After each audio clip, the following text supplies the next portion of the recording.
Kumusta mga fur parents? Naghahanap ka ba ng mga quality na daily supply o needs ng mga fur babies nyo? Kami nang bahala sa inyo dahil nandito na ang Daddy's Pet para sa mga fur babies nyo. Ang pinaka-quality at pinaka-affordable pet supplies and services in town.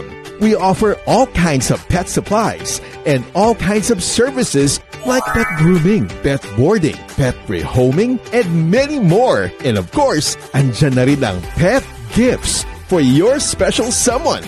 Hatid rin namin ang mga mababait na staff para sa mga fur babies nyo, kaya naman we ensure na safe at comfortable ang mga fur babies nyo. So what are you waiting for, mga ka-fur parents?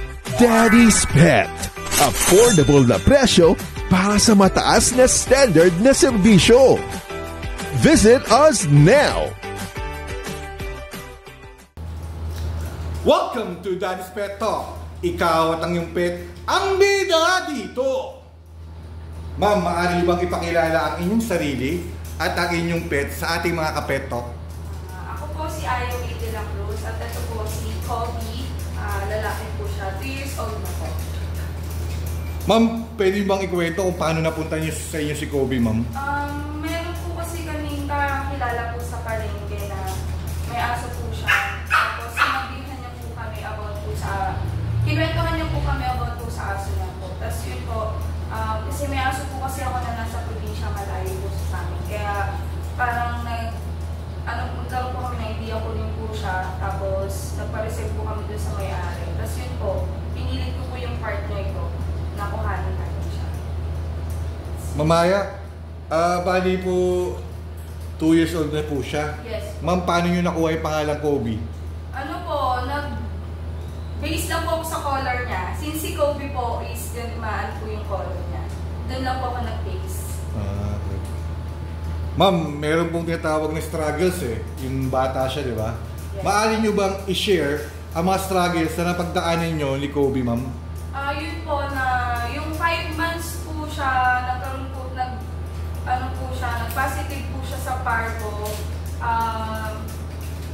Almost 1 week pa po siya bago po namin siya napacheck mismo sa doktor po. Bago po namin nalaman pala na nag-parvo survivor siya. Tapos yun po, almost 2 weeks din po namin nilabanan yung sakit niya na ang gusto na po ng partner ko is isuko na po, pero ako po talaga, lahat po talaga ng best ibinibigay ko po. Talagang nawalan po talaga ako ng trabaho, nag-awol po ako para po malagaan yung aso ko kasi hindi lang po silang basta aso. Anak na po kasi talaga yung buhay ko. Tapos sobrang thankful po ako kay Lord kasi gumaling po siya. Sa 5 months niya po, sabi po sa amin ng doktor is 50-50 po talaga na mabuhay po siya since sobrang bata niya pa po magpaparvo. Pero ang sabi ko po sa doktor is, okay lang po, kung mawawala man po siya, at least naalagaan ko po siya, ginawa ko po yung best para gumaling siya. So yun po, sobrang thankful po kasi gumaling po siya sa parvo. Mama, ang ganda ng kwento mo, no? Na talagang ipinaglaban mo si Kobe. Po. Kumbaga, worth it siguro. Yes po. Kahit po, ang laki po talaga ng halaga na nawala po talaga. As in, yung mga gamit niya po talaga, i-benenta po namin para po talaga. Lahat po ng gamot na in-advise ng doktor, binili po namin. Hindi lang po kami pumayag ni admit po siya kasi kung halimbawa po mawawala po siya, at least sa akin po talaga. Sa akin po siya nawala, hindi po siya sa hospital po mismo. Kaya pinaglaban po talaga siya, pinaglasal po siya sa taas na wag po. Kasi siya na lang po yung meron na kami ng partner ko po. Yun yung nakaka-amaze sa inyo, ma'am, na talagang ang turin talaga is pamilya. Yes po. Kumbaga, anak. Yes po. Kaya, siyempre, yung mga ganyang mentality ng mga fur parents po, siyempre, yung mga dogs natin, may isip rin po yan Kumbaga, 2 years old to 5 years old to 9 years old na bata yan. Siyempre, lumaban siya. Nakita ka niya, lumalaban ka, ma'am. Siyempre, siya bibigay ba? Kaya napaka-swerte sa inyo, Maya, ni Kobe, ma'am. Ma'am, si Kobe po ba mapili ba sa pagkain, ma'am? Hindi naman po. Ano po siya, sobrang lakas na po kumain pagdating po sa gulay. Yung dog food po ayaw niya kasi nagpupupo po siya pag dog food po talaga. Mga kain lang po niya talaga more gulay, wala pong lasa. Wow. Maganda yun ha, healthy Yes. po yun. Kumbaga, straight from the vegetable. Yes po. Madalang lang din po siya mag-meat. Sa mga na-interview ko, siguro mga 2-3 kayong ganyan na talagang gulay lang po talaga. Kaya natutuwa ako na kayo mismo natitrain nyo lang ganun Yes po. para mas tumagal pa at mas maging malusog po ang ating pet po. Mamaya, paano nyo naman po binabudget yung pera nyo pagdating sa pangangailangan ni Kobe po? Pagdating po kasi sa pangangailangan po ng aso po namin, yung partner ko po talaga, hindi po kasi siya madamot eh. Kung ano po talaga kailangan po ng partner ko, bigay lang. Pero yung kailangan po ng aso namin, nilalabasan niya po talaga. Tulad nga po nung time na nagka-parto po siya, 7-something po agad yung parang pinayaran po namin, hindi po siya nagdalawang isip na hindi po bayaran, hindi maglabas ng pera kasi buhay po ng aso namin. Kaya kahit po ayaw niya po ng pagkain na meron po kami, bibilihan po talaga namin siya ng gusto niya, makakain lang po siya ng ayos. Hindi po siya nag-ano po. Kung sa budget naman po, meron po talaga siyang budget para sa mga pangangailangan at pagkain. Mamaya, may favorite bonding ba kayo ni Kobe? Yes po, yung po pag pinapakain ko po siya, kailangan po lahat po ng tricks na pinapagawa ko po sa kanya, magawa niya bago ko po ibigay sa kanya yung pagkain. Ang ganda naman. Yes po. Talagang nagtitake advantage po kayo habang kumakain siya. Marunong po siyang magbilang 1 to 10. Talaga? Yes po, pag pinapakain ko po siya. Kobe, sampo naman! Pero shy type po Oo, kasi may mga alaga tayo, tinatawalan siya eh. Mamaya, kapag may lakad ba ang pamilya nyo, sinasama nyo po ba si Kobe? Halimbawa, sa mall, resort, province, ganun po? Yes po, opo. Pero depende po kasi sa lugar po na pupuntahan namin. Tulad po nung nag-Boracay po kami, pinaiwan ko lang po siya sa kapatid po ng partner ko kasi since hindi nga po siya pwede. Pero pagdating po sa mga mall, private na resort po, kasama po talaga siya. Siya po, yun po talaga yung pinakaunang tinatanong ko. If ever po kasi na hindi po kami magpupok sa resort. Kasi hindi, ayoko po na naiiwan po yung aso ko sa ibang tao. Kaya nga mami, sana ma-open up na no discrimination sa lahat ng pet. Yes po. Para sana, di ba? Kasi part of the family ng mga pets, Yes, mami, po. dapat kahit saan pumunta, Yes. pet friendly, dapat panindigan Yes, po. na no discrimination. Kahit anong uri pa yan. Siyempre, hindi naman magdadala mga poor parents po na hindi naka-vaccine or siyempre, alam naman nila yung responsibilidad dyan eh. Sana maaprubahan na lahat ng establishmento na maging pet-friendly na no discrimination. Ma'am, sa pamilya nyo, may titawag kasing alpha. Yung sinusunod po ni Kobe, yun talagang pag yun ang tumawag, talagang dali-dali si Kobe pumupunta eh. Sinong alpha sa pamilya nyo, ma'am? Lahat po kasi sinasama niya eh. Oo. Pero ang ano lang po niya, dalawa lang po kami ng partner ko. Minsan po nagdududa po siya sa partner ko. Pagpakakainin po siya ng kahit anong pagkain, pagsusubuan po siya. Hindi niya po agad kakainin. Titingin pa po siya sa akin. Parang humihingi pa po siya ng approval kung pumayag bago niya kainin. Yung parang akala niya po lalasunin siya. Yun nga ma'am yun yung nakakatuwa sa mga family member natin gaya ni Kobe na sa pagmamahal mo sa kanya at alam niya yung health niya ang pinaglalaban mo. Kaya yung bonding niya tinitignan ka niya eh. Talagang para kang niyang nanay ka na niya talaga eh. Siya yung bata na, ma, parang ano ba? siya lang. Pwede ba sa akin to? Yes po. Parang bata na binigyan mo ng ice cream na bawal sa kanya dahil umuubo. Ganun sila eh. Ganun po si Kobe. Talagang sabi ko, kaya hindi man sila makapagsalita. Opo. Pero ma'am, grabe sigurong ina-absorb lahat ni Kobe, lahat ng Yes. para lang mapaligaya ka kasi nakita niya pinaglaban mo siya, ma'am. Yes po. Mamaya, ito. Ano ang mga nabago sa buhay nyo simula nang dumating si Kobe po? Nung nung wala pa po kasi si Kobe, pag-uwi po kami, parang pagod na pagod lang po. Parang uwi po kami ng bahay na pagod. Tapos kakain na lang. Tapos pagkatapos magpahinga po bago kumain, tulog na lang. Nung dumating po sa amin si Kobe, bago po kami kumilos, ang tagal po kasi yung salubong po niya sa amin is naglalaro pa po kami. Tapos kakain po kami sabay-sabay. Tapos pagkagising ko, siya po agad yung bubungan, na didilaan-dilaan ka po niya, parang nag-good morning po siya sa'yo. Yung mga ganun po, parang sobrang saya po talaga mula nang dumating po si Kobe. Sarap, di ba? Yes. Ang sarap. Iba yung feeling niyo, ma'am eh. Yung parang lalong ilalakas ng katawan mo para sa kanya dahil nakita mo talagang nandiyan siya para sa ito yung umaga eh. Yes po. Parang mas sisipagan mong magtrabaho, maghanap buhay kasi may aso kang ganito. Sa plus po mo, ma'am, kita mo si Kobe, relax na relax. Yes po. Talagang nakaka-amaze po. Mamaya, ito yung 5 to 10 years from now. Pwede mo tong balikan tong YouTube na to, araw-araw, na pwede mong panoorin to. Anong message mo kay baby Kobe po?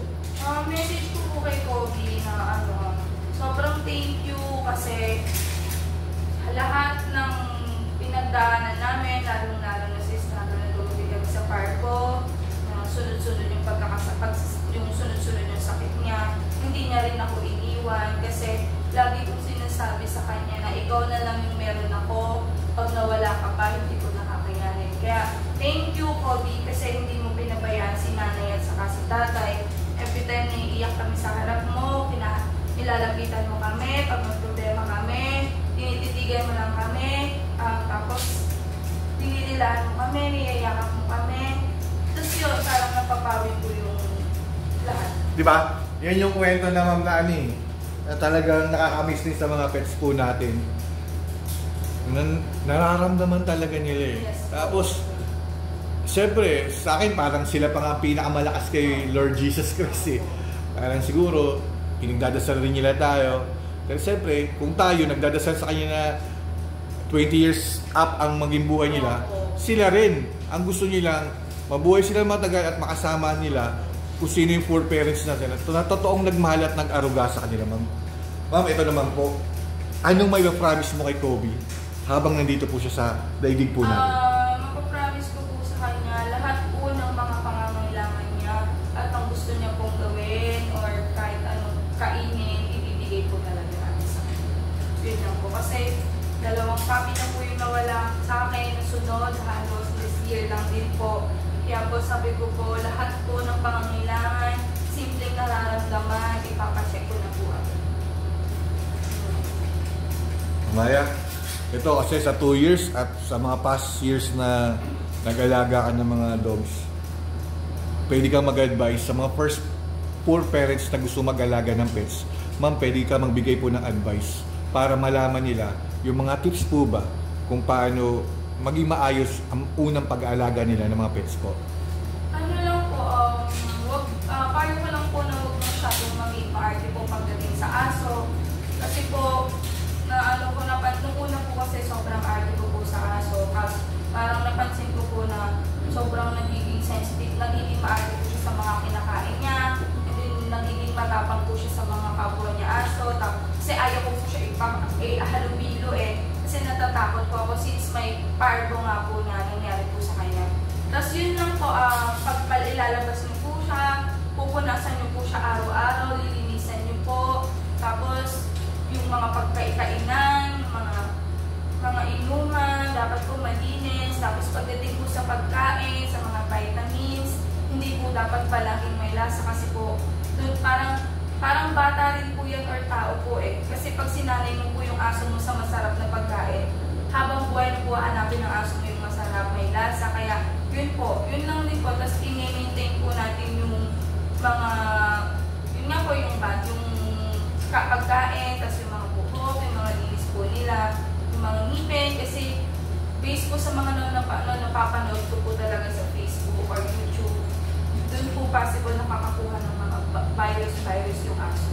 Yun lang po, kung mas maingat ka po sa sarili mo, mas ingatan mo po, mas doble po talaga pagdating sa aso. Ma'am, sinasang-ayunan kita dyan ha.